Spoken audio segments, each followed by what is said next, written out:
Question number 9। समुच्चयों के गुणधर्मों का प्रयोग करके सिद्ध कीजिए। हमें इसे आराम से वेन डायग्राम से सिद्ध कर सकते हैं, लेकिन गुणधर्मों का प्रयोग करना है। जो पहला है वो है A union A intersection B बराबर ए।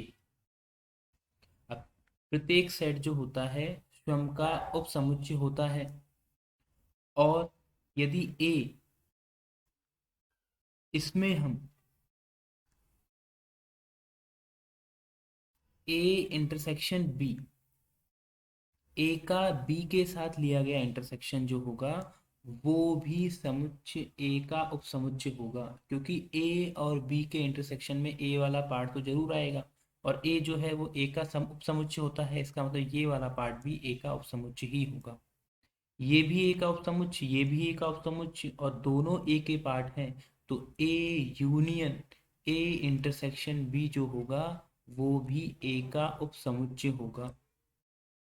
इसी प्रकार हम इसका उल्टा भी कह सकते हैं, जो ए होगा वो इसका उपसमुच्चय होगा A union A intersection B. दोनों ही स्थितियां बराबर होने पर ए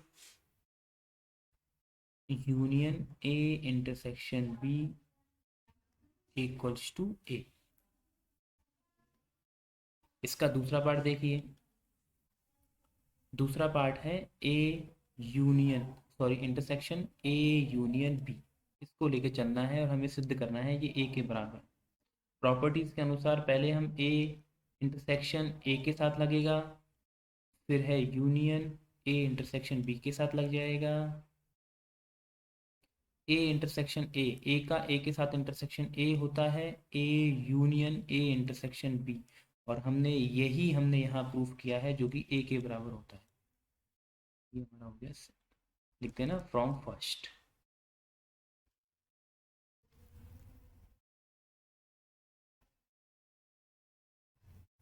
क्वेश्चन नंबर 10 देखिए।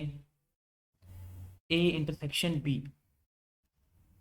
तथा ए इंटरसेक्शन सी का तात्पर्य बी बराबर सी आवश्यक रूप से नहीं होता है, दिखलाइए। उदाहरण के तौर पर इसको हम एग्जाम्पल से समझते हैं। मान लीजिए एक समुच्चय ए है जिसमें तीन एलिमेंट है, 0, 1 और 2, और बी एक समुच्चय है उसमें तीन एलिमेंट 1, 2 और 3 है। तब ए इंटरसेक्शन बी देखो, ए इंटरसेक्शन बी होगा 1, 2। ए इंटरसेक्शन और सी हमने एक नया समुच्चय ले लिया, क्योंकि सी की भी बात कर रहा है। तो सी ले लिया हमने 1, 2, 4, 5। और ए इंटरसेक्शन सी चेक करके देखिए, ए का और सी में कॉमन अभी भी 1 और 2 आ रहा है। तो ए इंटरसेक्शन बी का मान ए इंटरसेक्शन सी, ये आपस में बराबर तो हैं, लेकिन बी और सी जो हैं ये आपस में बराबर नहीं।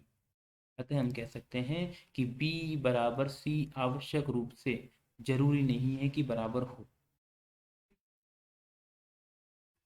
Question number 11। मान लीजिए A और B समुच्चय हैं। यदि किसी समुच्चय X के लिए A इंटरसेक्शन X बराबर B इंटरसेक्शन X बराबर फाई है, और यह दिया गया है कि A यूनियन X बराबर B यूनियन X, तो हमें सिद्ध करना है कि A बराबर B। हमने इस क्वेश्चन को पहले सिद्ध कर चुके हैं। मैं आपको याद दिलाता हूँ। A यूनियन X बराबर B यूनियन X, यूनियन वाला फॉर्मूला लगाओगे तो A plus X minus A intersection X बराबर B plus X minus B intersection X. ये तो फाई है, ये भी फाई है, तो ये तो कैंसिल आउट हो जाएगा, एक्स भी कैंसिल आउट हो जाएगा, और यहाँ से बचेगा ए बराबर बी। ये हो चुका है हेंस प्रूफ। क्वेश्चन नंबर 12 देखिए। क्वेश्चन नंबर 12 है कि ए बी और सी ज्ञात कीजिए, और ए इंटरसेक्शन बी एक ऐसा समुच्चय ज्ञात करना है ए बी और सी का जो A intersection B intersection C और ए इंटरसेक्शन सी अरिक्त समुच्चय हो।